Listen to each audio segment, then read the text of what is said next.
aquí.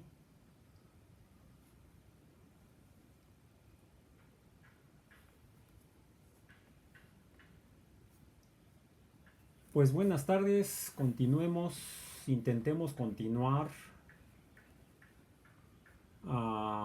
hablando de matemáticas para que en algún momento dado podamos usarlo para entender cómo funcionan los seres vivos. Aquí tenemos algunos seres vivos, muy vivos. Acá hay las patas de uno y acá está la naricita de otro. Diola Planck. Bien. Otra forma de medir la pendiente de una función lineal, digamos como y es igual a 3x,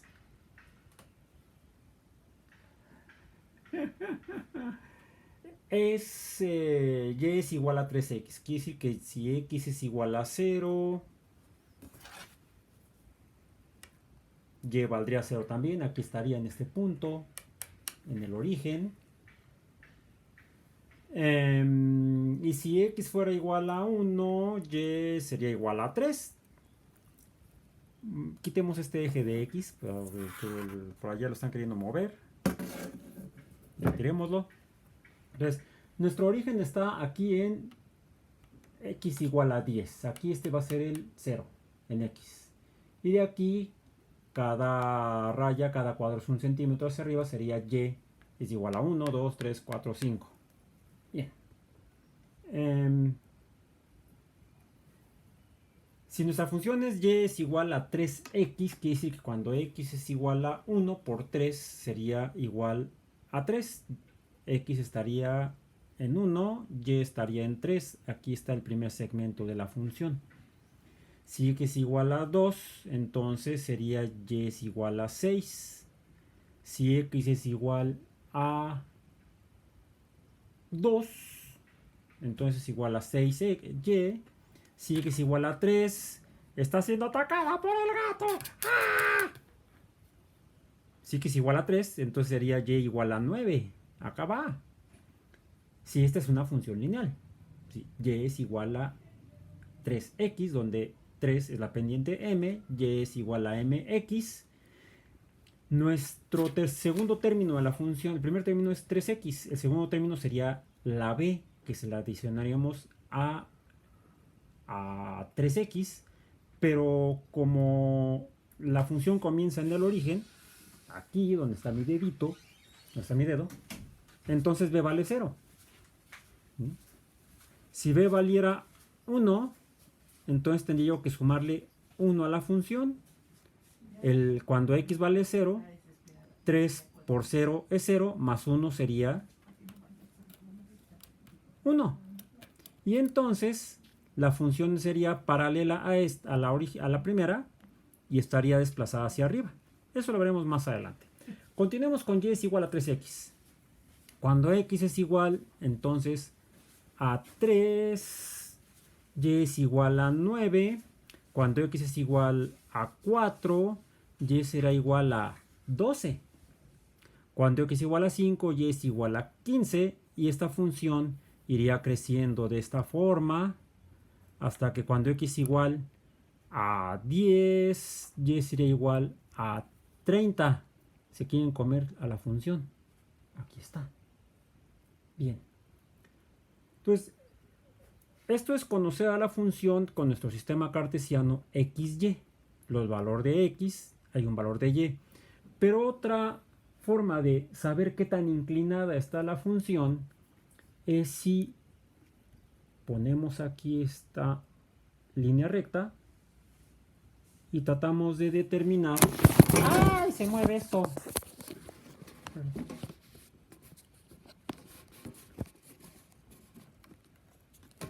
Se movió.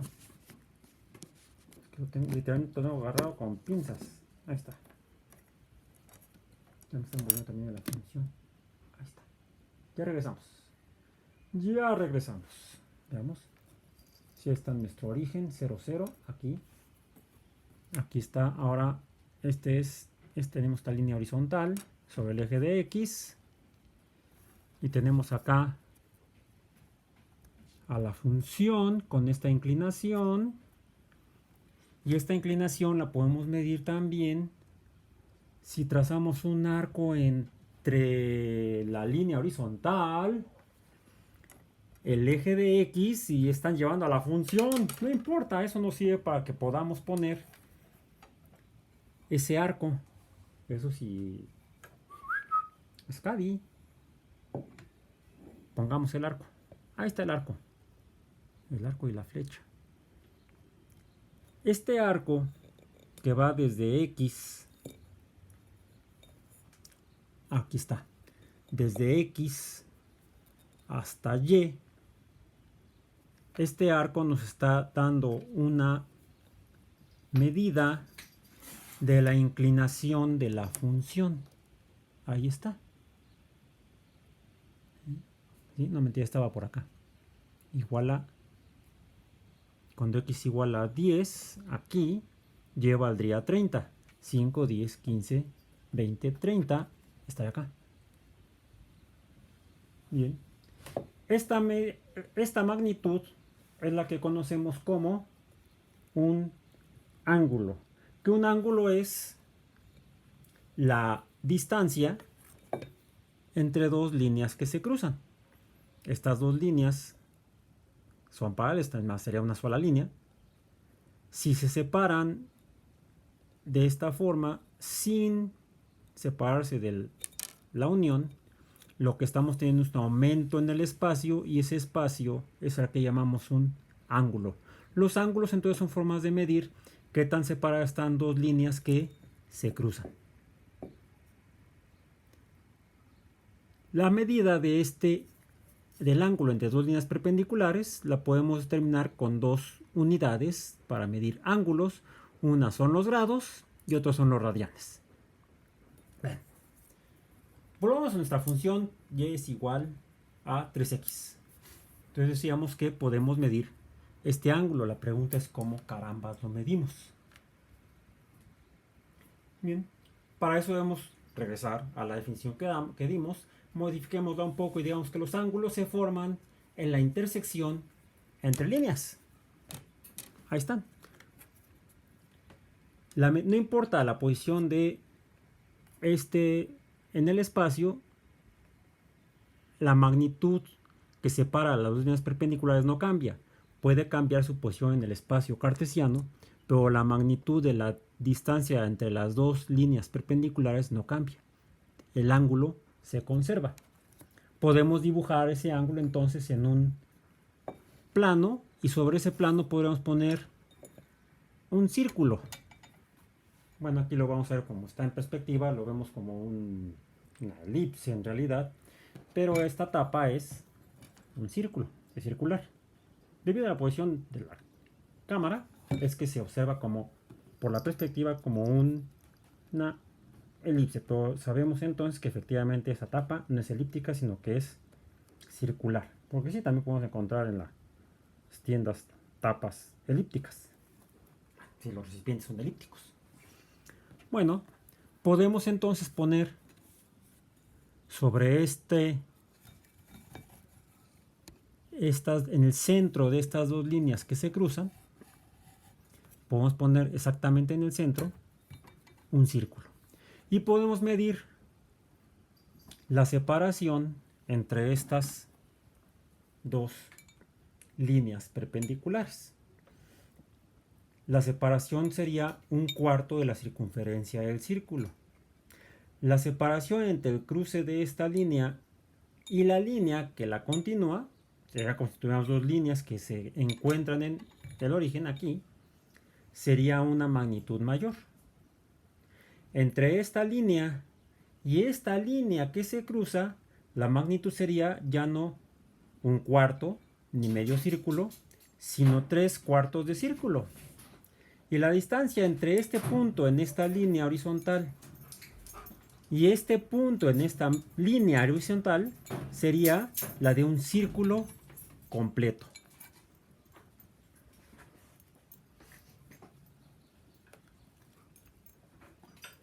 Las magnitudes de los ángulos, la magnitud de aquí a acá. ¡Ay, el gato se lo lleva! Las medimos entonces en grados o en radianes.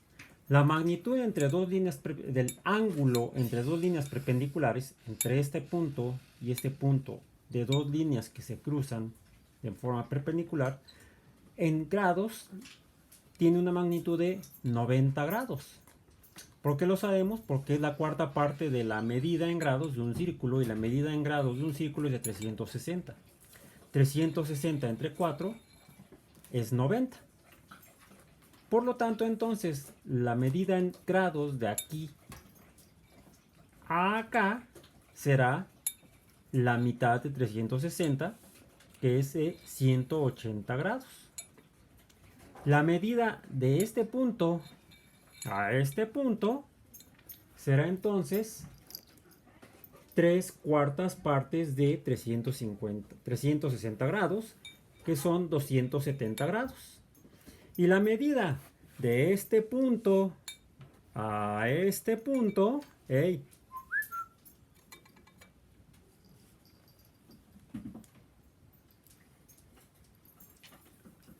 Ya ves que hace rato no estaba viendo nada. La medida entonces de un círculo son 360 grados. De un cuarto de círculo son... Dice que quiere verlo desde aquí. No, vente por acá. Hey.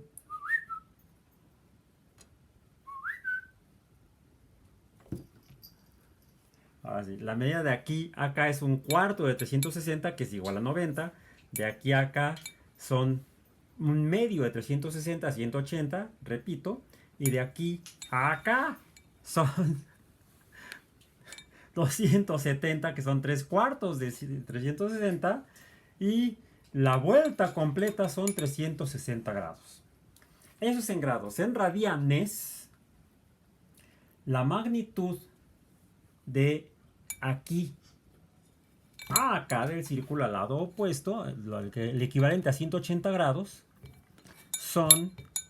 es pi, dado que esto es, recordemos que es el diámetro del círculo, y 3 punto y fracción, la longitud del diámetro sería pi 3.14, 3.14159264, etc. ¿Sí? La distancia de aquí a acá, la distancia de este ángulo, que en grados son 180 grados, equivale en magnitudes de pi a un pi en unidad de radianes. Por lo tanto, el círculo completo será 2 veces pi o 2 pi radianes. ¿Cuánto mide un círculo? En grados, 360 grados. En radianes, 2 pi radianes. O sea, 6.24, etc.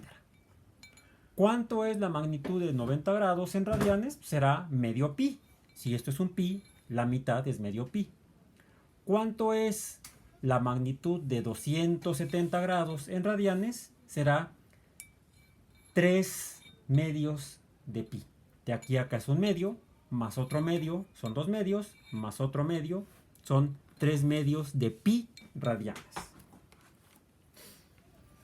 Ahora, ¿cómo determinamos la longitud de una línea que vaya del centro del círculo, de aquí del centro de la tapa, al extremo opuesto en la circunferencia de la tapa?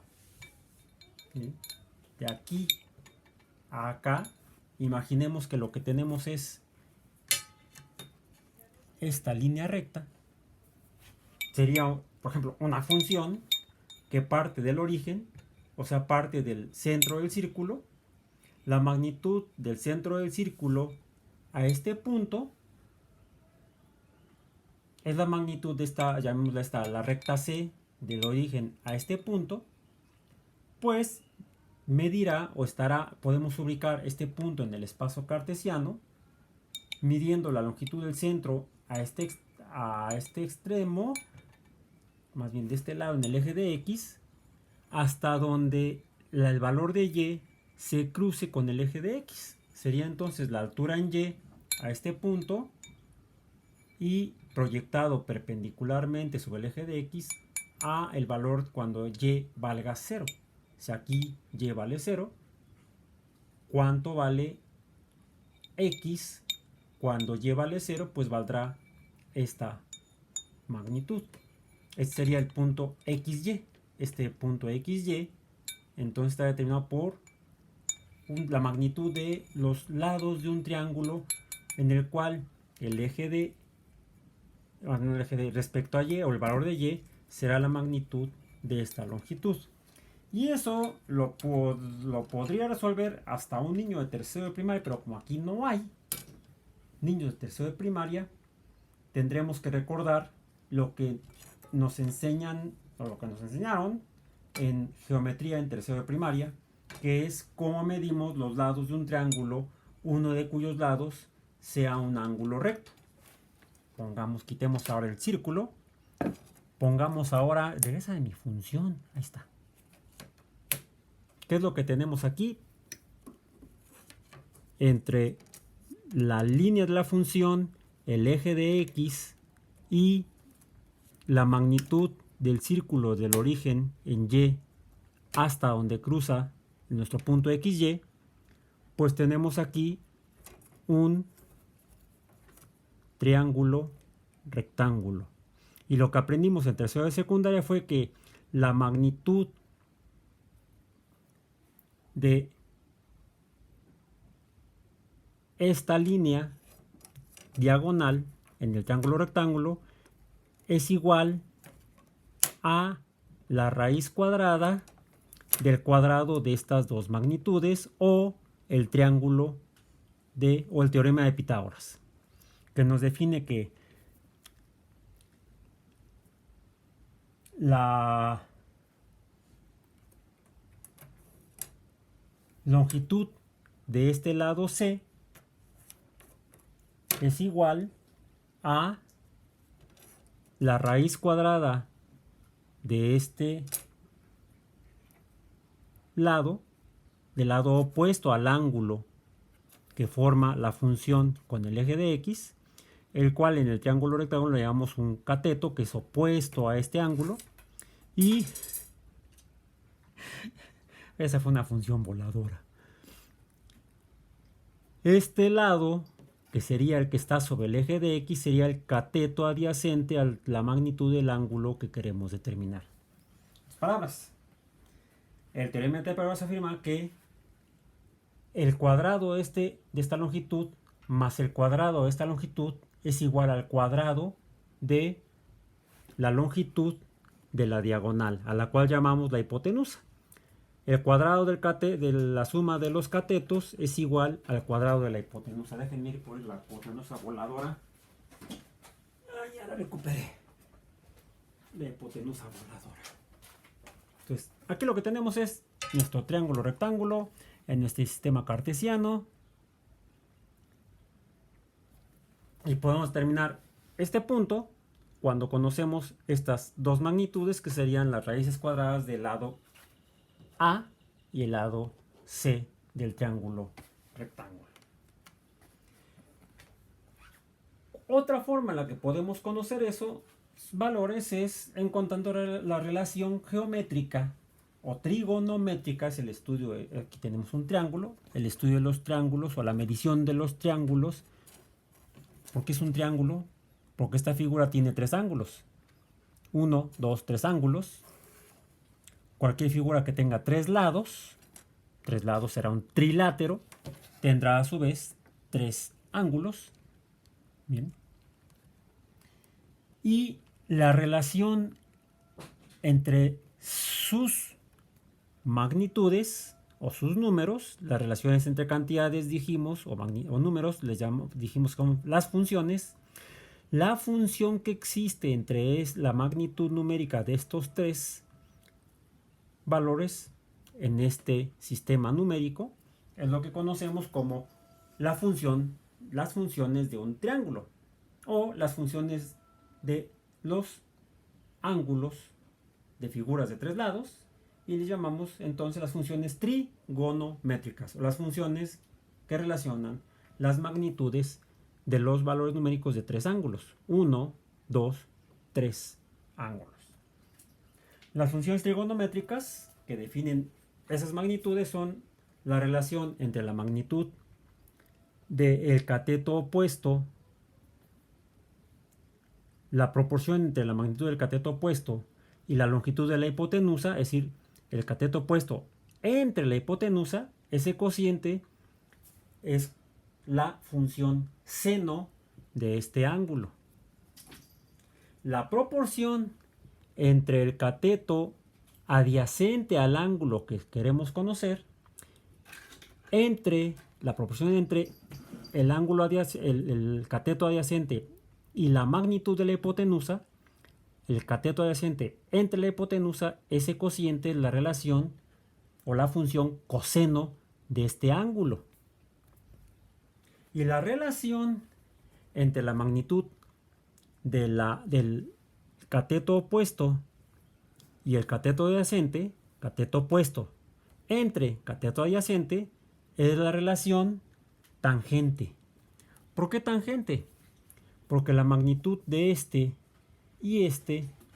cateto y este cateto nos asignará este punto, y ese punto es el punto donde cruza la función con la circunferencia, y en ese punto en particular podemos trazar una línea perpendicular a la función que está definida por esos tres ángulos, a la función trigonométrica, y esta línea que toca a la circunferencia en este punto, como es perpendicular a la función, esta línea se convierte entonces en una línea tangente a la circunferencia del círculo, y entonces definimos la función de la tangente de este ángulo como el cociente del cateto opuesto entre el cateto adyacente será igual a la función tangente del ángulo, dado que lo que nos define es la posición o la inclinación de una línea tangente en este lugar en particular del círculo. Entonces tenemos las tres funciones trigonométricas fundamentales. ¿Cuáles son esas tres funciones trigonométricas fundamentales? Función seno de este ángulo es el cociente del cateto opuesto entre el cateto adyacente. La función coseno de este ángulo es la opuesta, el cateto adyacente entre la hipotenusa. Repitamos entonces, la función seno del ángulo es la magnitud del cateto opuesto entre la longitud de la hipotenusa. La función coseno del ángulo, de este ángulo, es la magnitud del cateto adyacente entre la longitud de la hipotenusa. Y la función de la tangente a este círculo, el ángulo de la tangente de este círculo, será la magnitud del cateto opuesto entre el cateto adyacente. Y esas son las tres funciones trigonométricas fundamentales. Hay otras que son las recíprocas, que son la secante, la cosecante y la cotangente, las cuales no profundizaremos el día de hoy. Otra forma en la que podemos extender este concepto es quizá desplazando este círculo y poniéndolo en el centro de nuestras perpendiculares. Es que necesitamos otra vez mover a Scotty, vente para acá. Está tapando la cámara. Bueno, tratemos de hacer lo que se pueda. Es el problema de tener gatos matemáticos. Gatos de interés matemático. No, de interés en las varitas nada más. Bien, entonces, ¿qué sucede si la función no está en esta posición, sino que el ángulo que forma esta función es de más de 90 grados, incluso de más de 180 grados? Pues ahora estamos ante un problema, porque sería el ángulo que forma esta nueva función. es un ángulo mayor a 90 grados, hoy en día, bueno, es que ya se nos pasó de las funciones trigonométricas. No. Podemos ahora entonces tratar de determinar las magnitudes de este nuevo triángulo rectángulo, este de aquí. Bien. Finalmente conocemos que esta magnitud es de 180 grados y ya nada más tendríamos que aplicar la trigonometría, las mismas relaciones de seno, coseno, tangente de este ángulo y sumarlo, esta magnitud, a 180 grados. Y es la forma en la que podemos determinar la función de cualquier línea que ubiquemos en un sistema ya no de coordenadas cartesianas, sino lo que llamaremos, y veremos más adelante, como las coordenadas polares, las cuales medimos la posición de un punto en un espacio dependiendo de el ángulo que forme una línea que se proyecta del origen del sistema cartesiano al punto en el que se encuentra en una circunferencia que deberemos colocar en el centro del sistema cartesiano. Aquí lo que podemos hacer es tramposamente mover nuestro, en lugar de tener, imagínense que nos interesa conocer este punto.